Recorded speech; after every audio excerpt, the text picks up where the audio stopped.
Ladies and gentlemen, welcome to the Speakeasy, sophisticated sports talk with the best in the game. And my guy, he's solo today. My guy. But he's still looking good. He's in the chair. He's comfortable. It's just me and you. It's just me and you, man. It feels good. Feels good. Just me and you. You know what I mean? But this man is a legend. This man, he gave me a job. This man, he built this studio from scratch in less than 60 days, and he is bringing you the content you need to see here on YouTube. I'm talking about Mr. Uncomfortable Conversations, Mr. Texas Longhorn, team captain, Kieran, starting we don't have time for all this, Kieran. There's a lot to get to today. Emmanuel Acho. My God. Hey, it's great to see y'all at home. Great to be seen. It's great to see my dog, Care Bear. So much to get to. I don't know how we're going to get to all of it. We got a jam-packed 60-minute show. So much in the sports world. Other things going on in the world that are even bigger than sports. Some tragedy going on in society. We'll get to that later. Gabby Thomas, three-time Olympic gold medalist, will be joining us in Chex Watch. 15 minutes. Make sure y'all are dropping your questions for her in the chat. Gabby Thomas, track superstar. But before that, Care Bear, what else is on the menu, bruh? Look, we got to start off talking about the 49ers injury again, hitting them hard. And as it seems like Brock Purdy is set to miss time here for them this weekend against the Saints. Kyle Shanahan told reporters today that Brock Purdy could possibly miss multiple weeks moving forward. Not looking too good for the 49ers right now to start the season. I hate hearing that, but here's my thing. Who in the world is the Niners athletic trainer? Like, can we get a new one, please? Niners, can we get a new nutritionist, please? We have a Brock Purdy injury. We have a Jawan Jennings injury. We have a George Kittle injury. Last year, we had a Fred Warner injury. We had a Brandon Ayuk injury. We had a Trent Williams injury. I feel like the Niners are cursed by the football gods, or at least they're not paying their tithes and offerings to the football gods church. So for me, that's my bigger concern is why your players always hurt. I'm not fully concerned. I'm more excited, though, Care Bear, for this reason. Remember years ago when the Niners drafted Trey Lance? Remember who they could have drafted? Mac Jones. They could have drafted Mac Jones. They could have drafted Mac Jones instead of drafting Trey Lance, and now we will get to see potentially how that could have played out. I believe that Kyle Shanahan is a top 5 coach in all of football. I believe he's an absolute offensive mastermind. I believe that he is an absolute savant. And for those that are keeping record, Kyle Shanahan with Kirk Cousins was a winner, with Robert Griffin was a winner, with Garoppolo was a winner, with Brock Purdy was a winner. I think he will win regardless. Yeah, unless your name is CJ Beathard, you are not going to win. You're going to win games. Is it Beathard or Beathard? Beathard? It might be Beathard. Yeah, Okay. Beathard. Yeah. Fair. But still, Mac Jones, he's set to start now this week. It is against the Saints, though. Is there real panic in the 49ers fan base, given the fact that they're playing up against the New Orleans Saints and not a real contender in the NFC? There shouldn't be, and if we're being honest, that could be a part of the reason why you're a little more conservative with Brock Purdy. Maybe if you were playing a team that was a divisional opponent and you felt like you had to win in division, if you were playing the Rams, if you were playing the Cardinals, a game that might come back to haunt you later, a game that you know you need Brock Purdy to win, maybe then you roll him out there, but I don't mind the conservative approach if indeed he doesn't go. My biggest thing is Purdy. You can't keep getting hurt like this, big dog. You know what I mean? Yeah, like, I get it that injuries are a part of the game of football, but I will say it once and for all. The best ability is availability. Brock Purdy, I need you available. Yeah. I think the 49ers just need their superstars available in general. Whenever you saw them make the Super Bowl, and then they had crazy injuries the next year, they go back to the Super Bowl. Then they had crazy injuries last year, and once again this year, facing injuries again. They have to have, and it's weird that it's always their best players, though. It's Christian McCaffrey. It's Bosa. Fred Warner's been the one that's had to deal with all of that, but now it's Kittle. It's Brock Purdy. You can't continuously have injuries to your best players over and over again to be a real contender in the NFL. Can't do it. What else is contending for a topic on the show, Care Bear? The Dallas Cowboys, the greatest and most valuable organization in all of professional sports. Okay, I'll give you most valuable. I cannot give you greatest. I can't give you. I'm from Dallas too, G. Born and raised. I still got the 214 area code. I still got it. I was there when they was at the old stadium. Texas Stadium in Texas Irving. Stadium in Irving. Before all the lights. Yeah. Before all the chandeliers. It was already there, though.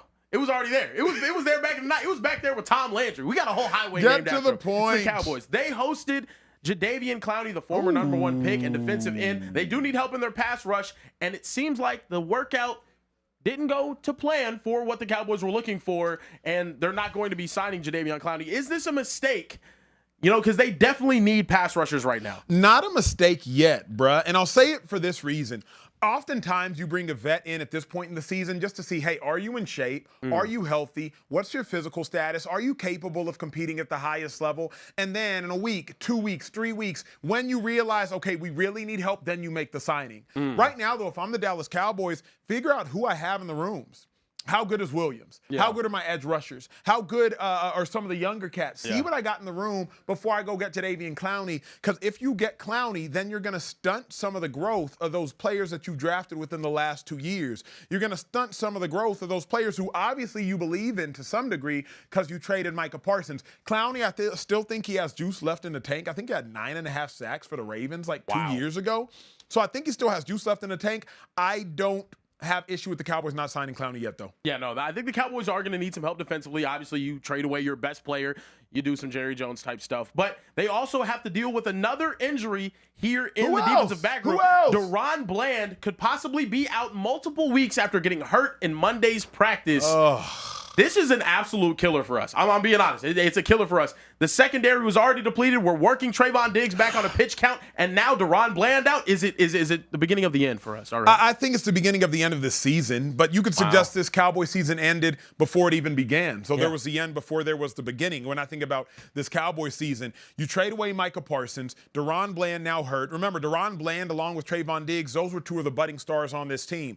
Cowboys defense does not have many stars. Their stars were Micah, their stars were Diggs, their stars were Bland. Bland is an absolute freakazoid when it comes to taking the ball away. I think he had 5 interceptions for touchdowns just 2 years ago. Was an all-pro player that year. Was up for Defensive Player of the Year up until the final 3 weeks of the season when he got torched a little bit when they played the Seattle Seahawks, if I'm not mistaken. I think DK Metcalf gave him that work in the first half, so they had to put Stephon Gilmore on him, not to be a little historian of the Dallas Cowboys. So Deron Bland is a dude. Losing Deron Bland hurts. If we're being really real, and I'm going to say something that you might hate. I'm going to say something you might hate. Cowboys fans, y'all might hate it. This would be a great season for the Cowboys. I won't say tank, because tanking is not a real thing in sports. This would be a great season for the Cowboys to have an unintentionally bad record. Wow. The Cowboys acquired their quarterback of the future and Ezekiel Elliott off the back of Tony Romo getting hurt and only winning 4 games. Yeah. If Romo plays that season, the Cowboys never get Dak, meaning they don't get those next 10 years of good quarterback play, and they don't get Zeke. So this would be a very good year. Yeah. We all know the Cowboys aren't winning the Super Bowl. You know better than I. You're a Cowboys fan. Y'all aren't winning the Super Bowl. This would be a very good year to go 3-14, to go 4-12, 4-13, and finally get a really good pick. Unfortunately, the Dallas Cowboys, barring a Dak Prescott injury, are not going to be bad enough to do that. I think Dak is actually set to have an amazing year this year, much like he did in 2023, but I just don't see them having that bad of a record, but I do agree with you. How do you feel about living in NFL purgatory? What I mean by that is the Atlanta Falcons lived in NFL purgatory with Matt Ryan for about 15 years outside of 1 to 2 good years. Your quarterback is good enough to keep you around 9 to 12 wins, not good enough to win the Super Bowl, not bad enough to only win 4 games. That's where the Dallas Cowboys are. The Dallas Cowboys live in NFL purgatory. They're not good enough to win the Super Bowl. They're not bad enough to draft high. So every year they win about 8 to 13. If somebody gets hurt, sure, they win 6 or 7. On a great year, they win 13, usually about 9 to 11, and you're just stuck in NFL hell. I think this has a lot to do with the Dak Prescott conversation, right? Dak Prescott, in years where the team has not been good enough to win Super Bowls, and we know just roster-wise we're not there, he balls out. He looks insane. He looks crazy. But then in years that we actually have the roster and the talent and the ability to be able to go far in the playoffs, he craps the bed. He craps the bed. And the thing is, yes, I do feel like we're in purgatory. I'd rather take my purgatory over Cleveland Browns' purgatory, though. I'd much rather take my purgatory having hope and being let down every season rather than having no hope whatsoever. But would you? Here's why I asked that. Obviously, I was drafted to the Cleveland Browns. Remember, the Browns have had some excitement. What I mean by that is you get Kevin Stefanski. He instantly wins Coach of the Year. You go to the playoffs. You win a playoff game. You upset the Steelers. Woo, parade. You acquire Deshaun Watson. Doesn't go great at all. But you get Joe Flacco. You go to the playoffs. I think you lose to C.J. Stroud maybe in that opening playoff game, if I'm not mistaken, 2 years back. But, like, I get it. The Browns is a phenomenal example that you use because the Browns don't really win anything. But y'all, the Cowboys don't have enough excitement. You know what I mean? Like, there isn't a top 5 pick that y'all can lose your minds about. No. And when you get Micah Parsons, you trade him. Yeah. I agree with you, though. I think if there was a season 2 tank, it was a season to conveniently win 4 or 5 games, it would be this year and next year, given the fact that we have 4 first-round picks over the next 2 seasons because of the Micah Parsons trade. You have to build towards the future. I just don't know if we're in the Miami Dolphins type situation where they have to blow it up. We don't have to blow it up just yet because I still, unfortunately, think that Dak Prescott. What else is on the menu? We have breaking news from the Jets. They are releasing Xavier Gibson after fumbling the kickoff return. And look, I'll be honest, the fumble kickoff return wasn't the only bad play that he made. He had some other bad returns where you were sitting there asking yourself, what are you doing? Yeah. But he ended up getting cut after week 1. This is the business of the NFL. Is Aaron Glenn being too harsh after his first game coaching the Jets? Here's my question. Rome, if we have the sound of what Aaron Glenn said, let's pull it up. Care Bear, if we have the sound. Aaron Glenn, I think, is this. I think he's that overly aggressive stepdad that comes into the house and starts whooping the kids to let them know, hey, it's a new sheriff in town. That's who Aaron Glenn is to me. Aaron Glenn said, mistakes on this team will not be tolerated. That's the head coach for the Jets. I don't mind Aaron Glenn letting the whole world know mistakes aren't going to be tolerated and using Xavier Gibson as that example. But you also got to understand, in the NFL, mistakes are going to happen. Aaron Glenn, you're not going to be perfect, and you can't have Woody Johnson, the owner, firing you the moment you make one mistake. It seems like we have the sound. Let it rip. Turn this game is, man, we can't have turnovers. We can't do it. We have to be a more disciplined team, right? There were some penalties that happened in that game that was true discipline issues. And again, that's something that will be addressed because you will not be on the field with this team if you're going to cause us to lose games. You're going to cause issues like that. So we will get that addressed. Dang. Wow. I think the press conference is a little harsh, but I think it's fair. I think it's fair. What's fair? Hold on. What's fair? I think it's fair that he's saying discipline is the base. It's the foundation of good football teams. Good football teams don't turn the ball over sloppily. They execute in all 3 phases of the game. And he said, I'm sorry, I cannot have you in a key position on my team if you're going to turn the ball over and lose us football games. Let's be real, though. And I want to ask the chat. Trey, can we ask the chat? We asking the chat. We're asking the chat. We got Trey social media. Can we shout out Trey, please? Can we shout out Trey? Shout out Trey, man. What's happening? My dog, Trey, he's running social media. Building. Whenever we ask Trey, this is Trey behind the camera. Y'all show Trey some love in the YouTube comments, please. I appreciate it, man. What we got in the chat, Acho? Ask the chat, was Aaron Glenn too harsh? Okay. Aaron Glenn. Trey finna ask y'all, was Aaron Glenn too harsh? Care Bear, here's my thing. And Coach said this once. It may have been Bill Parcells. I treat all my players the same. Different. And the reason I bring that up is, let's not forget, Derrick Henry fumbled with the game on the line, and the Baltimore Ravens went on to lose. Did I say that out loud? Yeah. You know what I mean? Like, players make mistakes. Chris Jones, Kansas City Chiefs, opening night in Brazil. It's 3rd and 15. Just keep Justin Herbert in the pocket. Chris Jones makes the #1 error you make in pass rush. What is it, Kieran, on a pass rush? On pass rush? #1 error in pass rush? Number 1, you can't go inside. You can't go inside, and you can't give up the edge. Yeah. Can't give up the edge. Yeah, you can't Chris give up your Jones leverage. did that. Chris Jones still on the team. Again, Chris Jones is a superstar. Derrick Henry is a superstar. Yeah. Xavier Gibson, I think, is a 6th-round pick guy. So you treat all players the same, different. Yeah, I agree. Speaking of superstars, we have another one in the chat. Quentin with our first super chat in the night. Chat? $10 super chat. Super chat! He dropped my favorite thing to say in the world. Hook 'em. Hashtag Team Care Bear is what he dropped in there. Appreciate you and the support, Quentin. Thank you very much. We also have some more news for you, Acho. Jeudy talked about the challenges of facing the Ravens defense as they have that matchup coming up. What he said. And we're about to see what he had to say here. Straight up said, Baltimore secondary line, no names back there. Just what are the challenges that presents to you guys as receiving? No challenges. Wait a second. So no challenges whatsoever. They asked him what challenges does a Baltimore secondary present, and he said no challenges. No challenges whatsoever. Kyle Hamilton, no challenges. Yeah. Jair Alexander. No challenges. Malachi Starks. No challenges. Marlon Humphrey. No challenges. Nate Wiggins. No challenges. No challenges. I like that energy. That's what I want my wide receiver to think. You know what a wide receiver's mindset is? Wide receivers are divas. They want the ball continuously. I don't want him to look across the field and be like, yeah, they got a good wide receiver going. No! I'm about to go out there and route you up. I'm going to drop you off. It could be Prime Darrelle Revis. Go out there and say you're about to give him that work. I like that from Jerry No Jeudy. challenges. No challenges. Here's my thing, bro. Now, mind you, Jerry Jeudy got busy last year. I think he had an all-pro season last year. If the Browns were about that action, Jerry, talk that talk. Say it with your chest. You know what I'm saying? Yeah. But the fact of the matter is, you can't say the Ravens defense presents no challenges and then watch Joe Flacco go out there and throw 3 picks. Because now it's going to come back to bite you. And remember, there is no more angry defense in all of the NFL this coming weekend than the Ravens defense.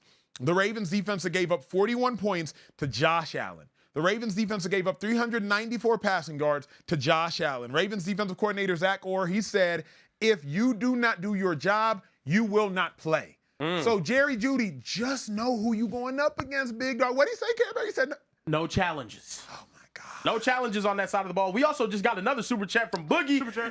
$10 super chat. Boogie. He didn't say anything. He just wanted to. He just wanted to. Appreciate Boogie, man.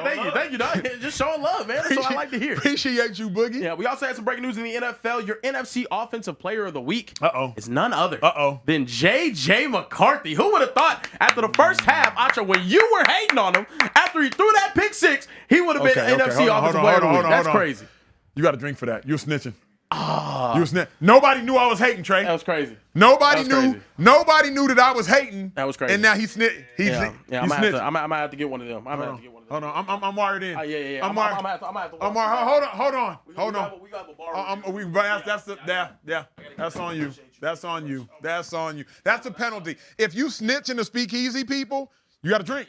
Like, if you snitch, I didn't tell y'all I was hating. I went online and I started praising JJ. Yeah. And now Care Bear gonna come out here and start saying that I was hating on JJ McCarthy. Like, to make it even nastier, I was also hating on JJ McCarthy, though. I'm not gonna lie to you. That's fair. Yeah, no, I will say this: JJ earned all of my respect, all of it. JJ McCarthy, I believe, already has it up here, and he has it in here. And with all due respect, having it here and having it here might be more important than having it here. Because what J.J. McCarthy said to his team when they were down by 12 and he got in that huddle and he looked everybody in the eyes and he said, is there anywhere else you'd rather be? Justin Jefferson has spoken to that. Aaron Jones has spoken to that. So the fact that J.J. McCarthy already got that dog in him and he got that mentality tells me everything I need to know. National champions aren't national champions by coincidence. Yep. And J.J. McCarthy, national championship in Michigan, and I believe he has champion in his future in the NFL. It might be NFC North champion. It might be NFC champion. It might be Super Bowl champion, but he got champion in him. Yeah, call me crazy. I'm a huge college football fan. Watching J.J. McCarthy in college, I wasn't too impressed. But even then, I thought about this. He threw that early pick 6 and it looked nasty. That first drive against Alabama, if you go back and watch whenever they played Alabama in the Rose Bowl during the college football playoff for Michigan, he nearly throws a pick 6 on his first pass of the game. Guess what he does to close out that game? 2 touchdown drives, leading the team down, throwing dots time and time again. If there is a clutch gene to be had for a quarterback, you can say that J.J. McCarthy has that as well. He's got it. And speaking of quarterbacks with clutch genes that I do not like, Jalen Hurts is back in conversations because of, statistical anomalies.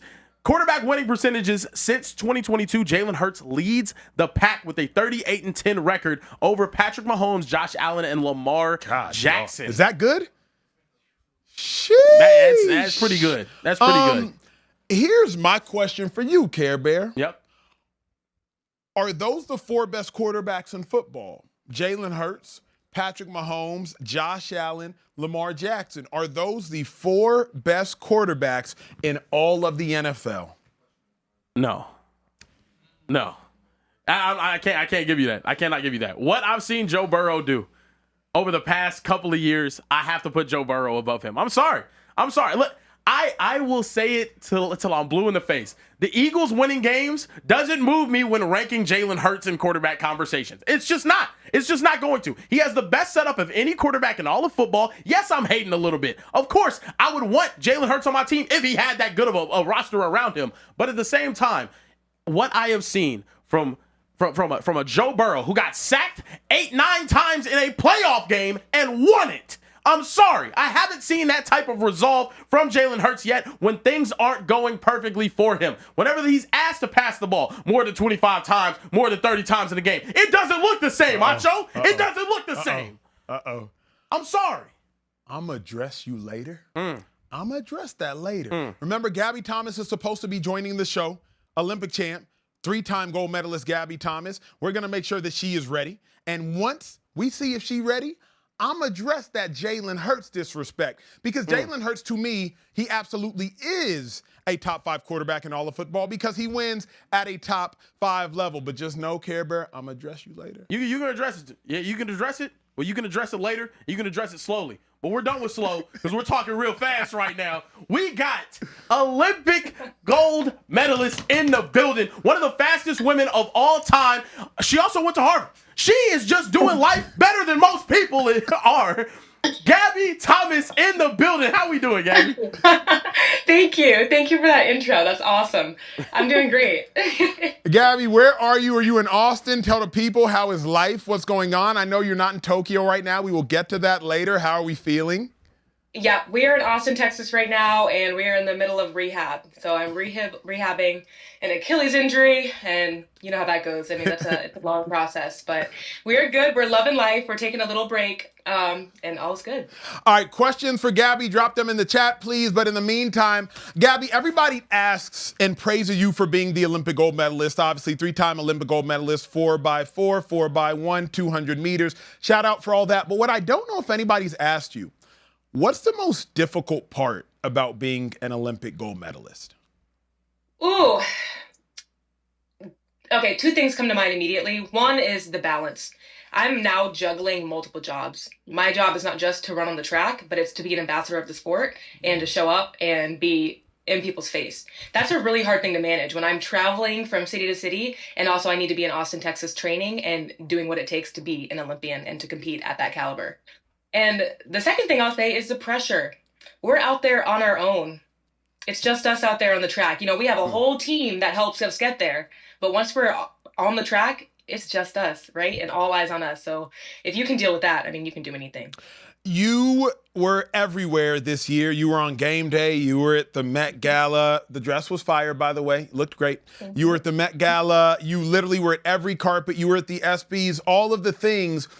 Do you wish you would have handled your season this year any differently in retrospect? Do you love how you handled it? Obviously, right now you're dealing with the Achilles injury. Are you like, dang, Gabby, maybe I should have done this. Maybe I shouldn't have done that. Now that you have the brilliance of looking back, do you wish you would have changed anything? Great question. I know a lot of people have thoughts, but no one has actually asked me that before. So in short, no. I wouldn't change anything. And I will say that where I am right now, which is at home and not at World Championships, probably has something to do with how busy I was all year. But that being said... Elaborate on that. That's no small statement you just made. Yeah, okay. I won't skate by that one. There is a lot of training that I did miss and a lot of focus to the small details that I was not attuned to. So when we're competing at this level at the top, you can't miss out on weight room days. We have so many weight room days, almost as much as we sprint. If you're not getting in that weight room and strengthening, that you're going to fall behind. And then when you go to actually sprint, your body can't handle it. So you're missing all these small things, they add up. It's also the mental focus, right? If I'm not getting into my rehab appointments, my preventative rehab appointments before something actually feels off, then you're already behind then too. So it's those little things that add up over time. But that being said, there's burnout. It's mental. The sport is psychological too. If I'm not feeling it 100% every day because I'm exhausted because I just came back from the Met Gala in New York, that takes 2 weeks to recover from. Yeah, that's a long night, right? Yeah. No, Gabby, I was gonna say, me and Acho were huge track and field fans. We also huge on football as well, though. I think in track and field, it's interesting because in these world championship situations, in these Olympic type situations, it's one rep. So on the football field, even in the Super Bowl and even in the biggest game, one rep, you can have a bad rep, you can come back the next down and you can make it up. You have 21 seconds to be able to execute. Does that pressure ever hit you a little different? Is there any time that your mind is going anywhere else other than execution whenever you're actually out there on that track? I mean, good question too. For me, truthfully, the confidence when I go to the track is because of preparation. So no, me personally, I train all year for those moments. So it's not the nerves or the lack of focus on the track that gets me, right? It's really the preparation. Like for the last 6 months, what were you doing? What were you doing compared to what your competitors were doing? And if you know you hadn't been on the track putting in the work, that's where you'll be nervous. Yeah, absolutely. But to answer your original question, Emmanuel, no, I don't regret it because this is what we go to the Olympics for, right? This is what you win gold medals for. It's to have these opportunities. It's to make money off the track because y'all know we don't make money on the track run. You make money off the track. Yeah. And that's where you build generational wealth. So I ran at the Olympics to give myself the opportunity to do what I'm doing. Now, people are probably confused in the chat by that statement when you say you don't make money on the track. I know what you mean, but elaborate on like how much does a non-Olympic champion, does the average track and field athlete make and why? If you are just entering the sport and you haven't proven anything, like if you have not won an NCAA championship, you're not making anything. I mean, that's just be clear. You can go to a few meets and you can make maybe a couple $1,000s here and there, and then you still have to pay your agents and for travel. If you're coming in and you have done something, if you have accomplished NCAA championship, if you have secured a shoe deal, I mean, your shoe deal, it can probably be 6 figures, low 6 figures, and that's what you're making. But that's essentially a marketing deal. Right, they're paying you outside of what you're actually making on the track. When we go to race and we're looking at prize money and appearance fees, shoot. I mean, you have to have medals if you want to make anything from that. Otherwise, you're looking at maybe 10,000, 20,000 when all is said and done in your pocket after the season. So the whole point is to be out there. You have to win and you have to be marketable. We got some messages in the chat, too, for you, Gabby. What they saying, speaking Kieran? of making money outside of it, Tatenda Ziambi says, ask Gabby about Noah Lyles. Is he a net positive for the track and field world? His antics, the sportsmanship, the showboating, does it make him more exciting or does he need to chill out, in your opinion? Good question. I am a Noah Lyles fan all day, every day. He makes the sport very interesting.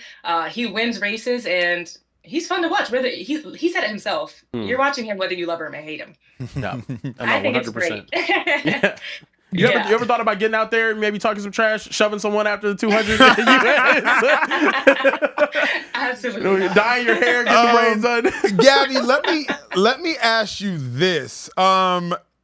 I was instructed not to ask you any gotcha questions, but I've not been instructed not to ask you any hard-hitting questions, so asking you those I will. In football, I can't play if I'm not on a team. Kieran, if the Eagles don't sign me, Emmanuel Acho can't just go out there and run on Sunday. If the Browns don't sign me, I can't go out there and play on Friday or Thursday or Monday. Yep. But in track, you can just enter into a meet, pay your dues, and without a sponsor, you can just run. Should track and field allow individuals to run should track and field allow individuals to run if they don't have a sponsor? Like, should the sport kick more people out?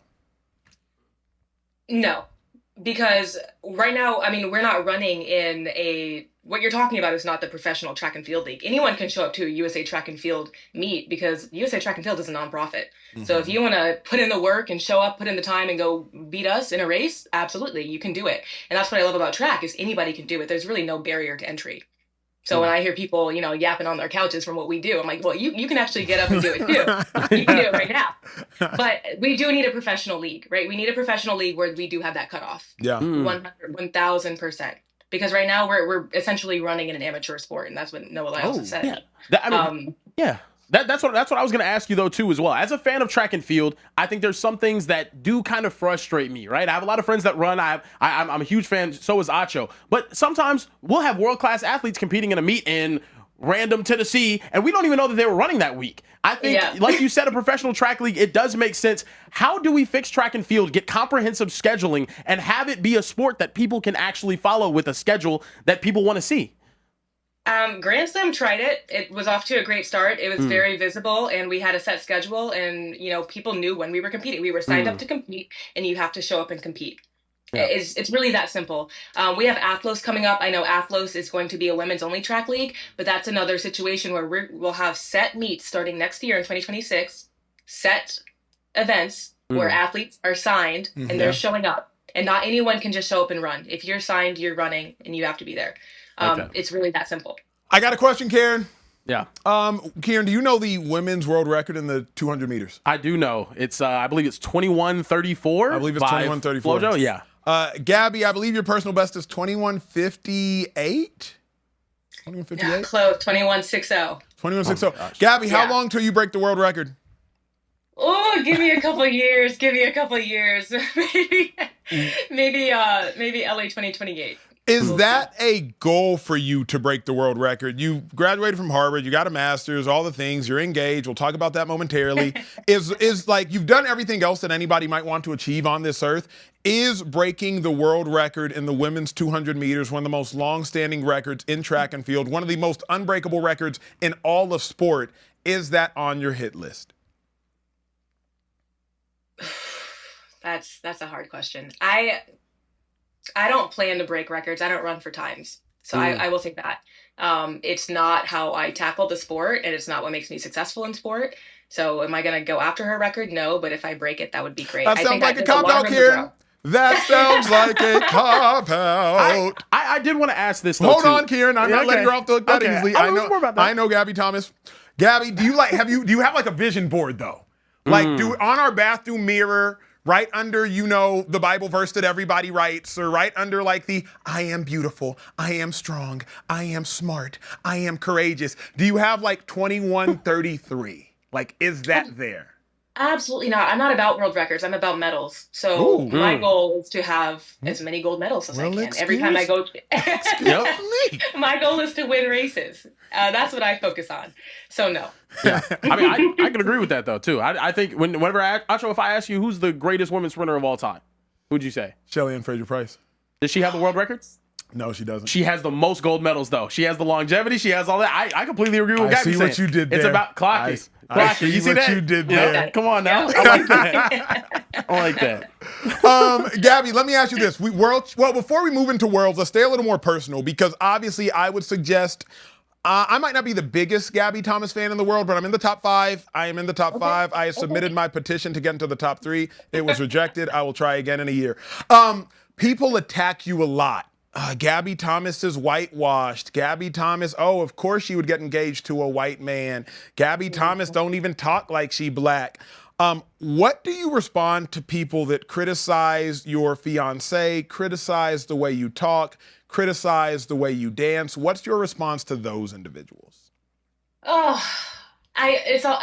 don't have one. It's impossible to respond to that. But if I really had to, I would say, I mean, what are we doing here? Why are we trying to divide and be so divisive amongst ourselves so often?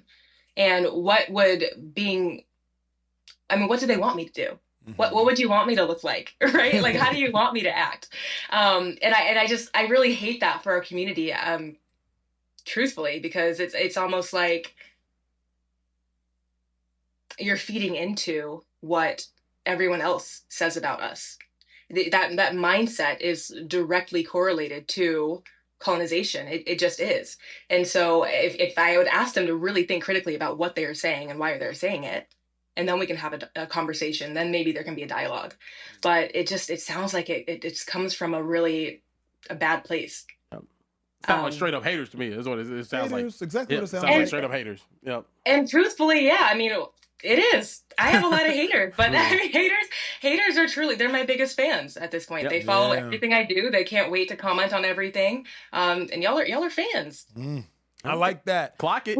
So when City Cheney said in the chat, clock it. What's the chat talking about, Care Bear? What's the chat asking Gabby? The chat's also saying, track and field should go NASCAR and start sponsoring them as they run. How would you go? I mean, we do have like small sponsors on track and field, uniforms and whatnot. But would you ever thought about having like a large Monster Energy somewhere on the bib or something? That's what. Yeah, we've been talking about that. That's what Athlos. Athlos, we're building a league that's athlete friendly and it's for athletes. And if we want to do stuff like that, then we should be able to. Yeah. Gabby, you've put on a lot of hats. You put on a Harvard hat. You put on a public health. That's your second degree. Yeah.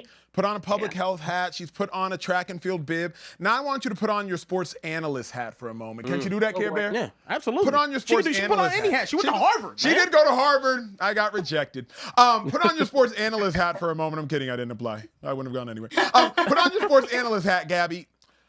Tokyo World Championships. I need you to tell me who's going to win. I'm going to tell you the event. I need you to tell me who's going to win. We'll start easy. This isn't easy. Yeah, I was going to say, it's not easy. Anything you can start off with is not going to be easy. Who wins the women's 100 meters? Oh, come on. Oh, my gosh. There was no easy one. I have to go with the Americans, MJ. Okay, Melissa Jefferson. Yeah. Who wins, because Gabby Thomas is not running, who wins the women's 200 meters? Who wins the 200 meters? I really do feel like people sleep on Brittany Brown. I'm going to be honest. I feel like people sleep on her every single year. But can she beat She's pretty. Julian Alfred and Melissa Jefferson? Yeah. I'm a little biased because I'm going to predict Americans. I will. I love me some Julian. I think she's incredible, but I think people sleep on Brittany Brown. Okay. I mean, she got bronze last year at the Olympics. Let's see if she moves off of the American for this one, Care Bear. Who wins the women's 400 meters? Keep in mind, Sydney McLaughlin is now running the women's 400. She is not running the hurdles. This is not even American bias. I genuinely think Sydney's going to win the 400. Wow. Over Marlady and Sawa. I do. I think Sydney is a very gritty runner as well. And she's preparing for the championship. She wasn't preparing to run every other meet before. She's running for the championship. Who wins the women's 110 hurdles? The women's hurdles? Yeah. Masai. Okay. Shall we move to the men's? Yeah. We shall move to the men's. Move to the men's. Noah Lyles, Kenny Bednarek, they go back and forth in the 200, and by back and forth, Noah wins every time unless Noah's hurt. With all due respect. Olympic finals. With all due respect. Both Olympic finals, he came behind Kenny. I meant no disrespect by it. Yeah. Oh, my goodness. Who wins the men's 200 meters? I'm going to save us some time. Noah Lyles for the triple gold.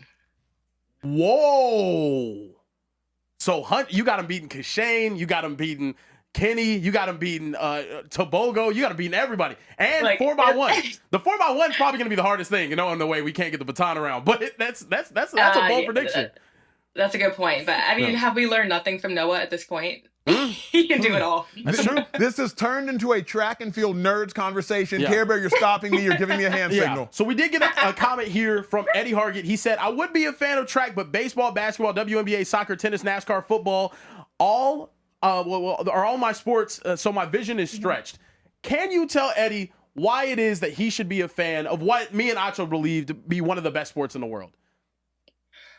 Because it is the best sport in the world. It's so simple. The concept is who is the fastest. It is so intense. It's so intense. There's no hiding behind anything. No hiding behind teammates or calls or anything. It's just you on that line, and there are no excuses. It's the most cutthroat, intense sport ever, and I think the people do it. I think what you said right there, no excuses, is my favorite part of track and field. You have to show up. There's no, my coach wasn't helping me, or he missed his block. No. Exactly. Are you faster than me? Yes or no? I love it. Yep. Okay, Gabby, going to ask you a question that might be hard to answer because this is very polarizing in the sport. For the first time, I believe, in track and field history, they are testing for Y chromosomes at the World Championship Games. Y chromosome, if you test positive as a woman for having a Y chromosome, you will be banned from the sport, I believe, forever. You've lost races you could suggest maybe to different individuals that may have tested for Y chromosomes. Not sure the vernacular there. It's one of the newer conversations. Do you believe track and field is making the right decision by testing women for Y chromosome and banning them indefinitely if they test positive? Oh, that's a hard question. That's a really hard question. My stance is if you are XY in the sport, I mean, you just should not compete in the women's category. And however they see how to deal with that, however they want to deal with it and make it work, then I trust World Athletics to handle that situation. But as you said, I have competed against intersex before. I don't know their exact biological. It's none of my business. But if you are XY, I do believe that World Athletics is doing what they can to protect female athletes, and I support that. Well said. Let me ask you, as we start to draw near a close, World Champs coming up. Yeah. What are you most excited to watch? What race? The relays. I mean, the 4x1 relays are always the most exciting. Ooh, hold on. That leads me to a question, and this might be the most hard-hitting question yet. How would you decide, if it were you, if you had the magic wand of all track and field gods and goddesses? Goddesses? Yeah, goddess. Harvard, is it goddesses? Goddesses? Yeah, that sounds right. Anyway, Goddesses, yeah. Goddesses. Yeah, yes. yeah, goddesses, If yeah. you had the magic wand, how would you decide relay coaching? Why I say that is 2017, I believe it may have been Natasha Hastings ran the prelims, was told she would run the final, but because she didn't run that fast in the prelims, they didn't let her run in the final. But she was like, I didn't have to run that fast in the prelims because we had already advanced to the final. So why in the world would I run any faster and tire myself out? How would you dictate if you were the relay coach who runs A? And how do you dictate who the relay coach should be? Because if you're a relay coach and you coach some athletes, then you will be biased and put your athletes on the relay, even if they're not best suited to run. So 2 questions. How would you decide who the relay coach is? And how do you decide who runs on the relays, if it were all up to you? If it were up to me, obviously independent coach. You can't coach any of the athletes. You do need to have experience in track and field. So I would pick someone who was a coach to some athletes. And then secondly, I would be picking that relay team months in advance. It's all about chemistry and practicing together. So I'm not just picking the people who ran fast at trials. I'm picking people who have chemistry, who can get the baton across. And it's such a deep pool of Americans. People are going to be fast enough. Yeah. Lastly, for me, last one. Care Bear, is there any final questions in the chat? I just have one more. Yeah. Gabby, when it's all said and done, I guess I have 2 more. When do you want to hang it up? That's the first one. When do you want to be done? When it doesn't fulfill me anymore. When I want to move on and do something else with my life and new challenges. That might be after LA 2028. I don't know. Will we see 2 more Olympics from you? Probably not. Okay. And then my last one, how does Gabby Thomas want to be remembered in regards to track and field? I want to be someone who loved the sport better than they found it. I want to be, speaking up for what I believe in, and I want to leave something for the next generation to aspire to. I absolutely think you did that already. So I give you credit there. We also got a super chat from Quentin. He asked, are you familiar with iShow Speed, the popular streamer? He's asking if he said iShow Speed beating everyone. But my question to you would be, he's now, really training, it seems like, to possibly make a run in 2028. Do you think he could potentially, go out there and compete with some of the world's best? We saw him, first 20 meters look great against Noah Lyles. After that, he was burnt toast, but maybe he's been working on it. I've seen his knee lift been looking a little better. Yeah, he looked very athletic. I was impressed. I'll say that. He looked very athletic. But I also will say that team is hard to make. Anything can happen that day. You could be very fast and you could just not make the team. So he could. Yeah. He started training today. Gabby, you are one of the most impressive athletes, I would suggest, of this generation. You're one of the most intelligent, one of the most well-spoken, one of the most articulate, one of the most well-representative of whatever sport they are doing. Obviously, you are brilliant, beautiful, all of the things. We sing your praises in front of you to the world and obviously in private as well. So keep doing what you're doing. Well wishes on the recovery, well wishes on the engagement, the future wedding, and all the things. Thank you. Appreciate you. For sure. Ladies and gentlemen, that was Gabby Thomas. Gabby, thank you so Gabby much. Thomas, man. A lot of love in the chat, too. We got Sydney saying, Gabby, I love you down there as well. So, yeah. That was cool, man. Gabby is one of the best athletes in the world right now. If you're curious of who we just spent the last 15 minutes talking to, YouTube Gabby Thomas clips as soon as we are done with this conversation. Kieran, that was a dope conversation, but I've been thinking today's a heavier show than most. It's a heavier show than most because while this show is predominantly about sports, we pop into a little bit of pop culture. If you've been on your phone at all today, obviously you saw the assassination of Charlie Kirk. You saw the murder of him. And Kieran, it was hard for me to watch. It was hard for me to read about. You saw it online, I believe. Yeah, no, I mean, unavoidable too. I logged into Twitter. First thing I see is oh my gosh. And then the video is like right there. And I thought it was maybe him responding to a debate question and ended up seeing what happened. But yeah, really just heartbreaking, terrible, just awful. Yeah, I very, very bad. It's tough. And again, I haven't found the words to tweet, and I don't think X or Twitter allows enough characters. So if I can just try to share my heart, Kieran, with you, with y'all for a moment. I'm heartbroken and devastated at the death of Charlie Kirk for a couple reasons. Number one, I mourn for his wife. I mourn for his children. I mourn for his loved ones. I mourn for all of those that loved him. And as a human who has empathy, regardless of your political views or where you stand on the aisle, right now it's time to mourn with those that are mourning and weep with those that are weeping. And so that is what I'm literally and figuratively doing. Simultaneously, I haven't found the words to say, Kieran, and I haven't found the words to say because when I look into so much of what people love and loved Charlie Kirk for, I'm like, okay, Emmanuel, your empathy is birthed from a belief that no person should die before their time, and absolutely no person should die as a result of gun violence, especially outside of war. But Charlie Kirk, he proudly stated that death by guns is a price we have to pay for our Second Amendment rights. And he said that it was worth it. And so I've been torn onto like, how do I share my emotions with y'all? How do I share my emotions with you? Because at times it almost feels like me mourning his death by gun is the opposite of what he stood for, is the opposite of what he said, is the opposite of what he believed, because Charlie Kirk made a point one time that in order to have cars, we will have fatalities by cars. He said 50,000 people die by automobile annually. And so if we were to get rid of automobiles, yes, we would save those 50,000 lives. However, we would be a much more inefficient society from a transportation perspective, from a communication perspective, et cetera. In the same breath, Charlie drew that parallel with guns and gun violence. In order to protect our Second Amendment right, people will tragically die by gun violence. And so I've just been in turmoil all day, and my heart is hurt. It's been heavy. It's been weeping for his family. It's been weeping for his loved ones. And I don't really know the words to share, because the moment I want to share like another senseless death because of a gun and because of gun violence, I'm reminded that some people believe, hey, it's worth it. And Charlie Kirk said, hey, it's worth it. People will die by guns to protect our Second Amendment rights.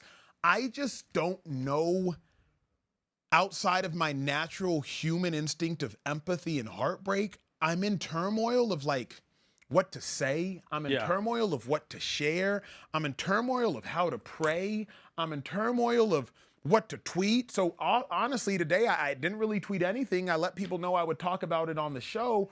But also as a black man, several people who look like me, who sound like me, who navigate this life in the color of skin that I navigate this life, are like, so many things were said that were demeaning and hurting and damaging. And I'm like, yeah, but now's not the time for that. Yeah. But that doesn't negate your experience. Bro, it's just been tough, man. Yeah. It's been tough. I think just in this country in general, so many senseless killings due to gun violence, time and time again. I do get your point, though. Like, whenever you have this type of stance on you believing that it's worth it to be able to, have guns in this country because you feel like that's your God-given Second Amendment right. I agree with you. I think it is very tough. I think also of like my prayers go out to all the kids at the school in Colorado that got shot up today. I mean, just it happens way too much. Yeah, it happens far too much. I'll never forget being a freshman in high school, and the first thing. It was the Sandy Hook shooting, and just learning that like a bunch of elementary school kids got shot and killed. It was terrifying. It was terrifying to show up to school the next day, the day after that, and whatnot. And the fact that that's even a thought in students' minds now, that you have to go into school and I have to be worrisome that someone could. We have drills designed for when someone could potentially come into the school with an AR and kill multiple people. Yeah. It's an insane reality to live in, and I think it's heartbreaking, though. I think the loss of life with anyone as a God-fearing Christian man, I think it's heartbreaking. Just in general, I don't understand his stance. Maybe I'm not supposed to, but I do think it's a very heartbreaking thing. Bro, that's where I've been at all day. Is like when I was a kid, we had tornado drills and we had fire drills. You hid under the desk, you got into a line in the hallway, and you followed your teacher with evacuations. And now we have gun drills. Like now we have children that are preparing for what to do when a shooter walks on campus. Now, if you are an individual with a public platform, political or not, you have to fear for your life when you step onto a stage to speak in front of hundreds or tens or thousands. Like, it's just a very heartbreaking world we live in where everyone's safety is in jeopardy, from children in schools to public speakers to political speakers. And again, regardless of what you view politically, no one should die by gun violence based upon what they view, nor I'm just so heartbroken by people dying by gun violence in general, bro. I mean, you know what else is hard for me? And you spend probably a lot more time on social media than I do. So much stuff is shown on social. Yeah. You know, 100%. like you walked in the studio today and I was like, what's up? We dapped up and said, hey, bro, you good? And you were like, bro, I saw the video of Charlie being shot. I'm still trying to shake against my it. own will. Against my own will. Like I open up Twitter, I just see the video of everything happening and it just shook me. Like honestly, just shook me. I don't want to see that happen to any human being. I think it's a terrible thing that happened. And also, I think social media is like obviously you could say for us to learn, we can't shelter ourselves in certain ways, but also being exposed to these types of things time and time again, it takes a mental toll on you. And it is very tough to be able to stomach. Bro, I think like we've become very desensitized to death. I think we've become very desensitized to violence. I think we've become very desensitized even to just things of graphic nature. You log on social media and it's like, there are images you'll never be able to unsee. I mean, think about his loved ones. Think about his family. Think about his kids when they grow up. Like, this stuff is on the internet forever. You shouldn't have to see that. You know what I mean? Like, there are loved ones of his that maybe saw that death on the internet. Like, that's just something that I feel like we shouldn't have to live through again. I made the decision after I saw what happened. I just stayed off X all day, bro. I didn't log on X. I went on Instagram. Thankfully, the one thing I saw on Instagram was like warning, graphic, whatever. And I just kept swiping. But I don't know, bro. I would be remiss to not share my thoughts with y'all. I wanted Speakeasy to be the place where we can have these conversations, these difficult, these uncomfortable conversations. I'd be remiss not to share my thoughts with y'all. Care Bear, obviously, we're fast friends, not only fast, cohorts working together, but getting to know each other better, man. So just wanted to share those with y'all. Apologies in advance if we stumbled through any of the words, if we stumbled through any of the thoughts, if we stumbled through any of the quotes, but we just wanted to be honest with y'all. It's hard not to talk about today as well, though, too. It's incredibly hard, bro. There's no easy way to transition off of that, so making the transition we will. Nonetheless, there is a game tomorrow. If we can get back into sports for a moment. I believe it's the Packers, it's the Commanders. We will be in studio immediately following that game. Care Bear, what are your early thoughts? Two of the youngest quarterbacks, two of the best quarterbacks in the NFL, Jayden Daniels, Jordan Love. Early thoughts on that matchup? I think looking online, the thing that I was most shocked about with this matchup, this is their first time playing against each other. This is Jordan Love's first time playing against the Commanders. Last time these two teams faced off, it was Aaron Rodgers playing up against, I think, Sam Howell back in the day. So it's crazy. I do think the Packers being a 3.5 point favorite, they are at home. It's going to be very interesting, but I think quietly, this is a matchup between two teams that maybe have had some defensive issues the past couple of years, but they both look elite right now. Whenever I'll bring up this stat, though, these two teams have two of the top 5 ranked defenses, graded defenses according to PFF, in the entire NFL right now. And I think this is going to be a question. Hey, which one of your defenses is legit? Because we know these offenses are high firepower. They're unbelievable. They have extremely talented quarterbacks with great play callers on both sides. Which one of these teams' defenses can really make an impact? I'm going with the Packers in this one. I agree. I'm going with the Packers defense because the Packers defense is younger. Thus, to me, they're a little bit more athletic. I love what the Commanders are. I love who the Commanders are. I do wonder how long they can hold it together. I think they're the oldest team in all of football, led defensively by Bobby Wagner, my dog, a first ballot Hall of Famer in my mind. Offensively, Zach Ertz, Deebo Samuel. They're an older squad. But these Packers are like some young, hungry dogs, bro, and they smell something and they got that scent and they attacking everything. Yeah, no, that linebacker core, I mean, you know everything about linebacker play, but watching them on film, I've been getting into all 22 recently because I'm trying to, up the game. I'm trying to be able to see things a little bit better. The way Edgerrin Cooper and the way that Quay Walker close on the football, the way that they're going to have that tandem of linebackers to go along with the pass rusher as good as Micah Parsons, that Packers team is looking like one of the favorites in the NFC. They already were hyped to be one of those teams, but I think right now, in my honest opinion, they're the favorite to win that division. Is the winner of this game, Commanders-Packers, is the winner of this game the biggest threat to the Eagles in your mind? Absolutely. Without a doubt. Absolutely. The winner of this game, with the outside chance of the Rams, just because I think the Rams are unbelievably talented, but can they stay healthy? Can they stay healthy? The 49ers cannot stay healthy. I'm throwing them out of there. The Rams, I don't know if they can stay healthy. I'm going to have to throw them out of there. I think Matthew Stafford come playoff time is amazing, but these two quarterbacks right here have shown they can get it done. They can go out there and they can perform in some big-time playoff games. Jordan Love, yes, he had the bit of a collapse in the NFC Championship, but I'm expecting big game from both of these guys whenever they get matched up inevitably with the Eagles in the NFC. 4 best teams in the NFC clearly. Commanders, Rams, Eagles, Packers. Those are the 4 best in the NFC clearly. The gap between the Eagles and the Packers was proven to be large enough last year because they beat them twice. Beat them in Brazil, beat them in Philly. Obviously, I think it was only a 12-point game in the playoffs, but it was handedly. The gap between the Eagles and the Commanders was fairly large last year because when it mattered most, the Eagles beat them down.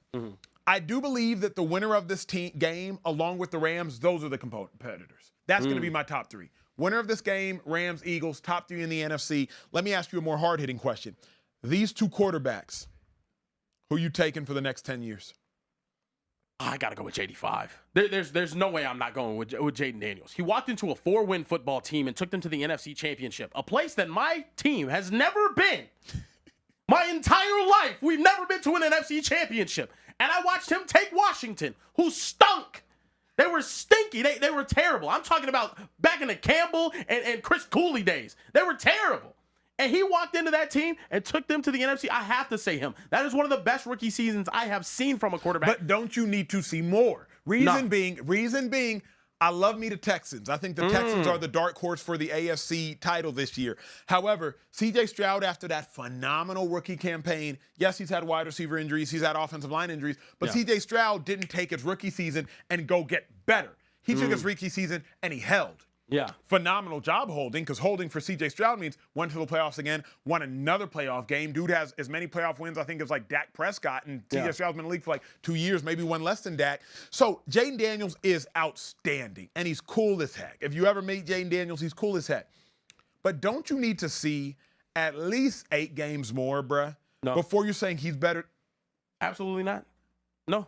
I'm saying Jayden Daniels is one of the top 5 quarterbacks in the NFL. I would have Mahomes. I would have Allen. I would have – I'm being so serious. I would put him right there at 5, given what his talent is. I think everybody – You are going to say full circle moment. Yes. That he's better than Jalen Hurts. Yes, absolutely.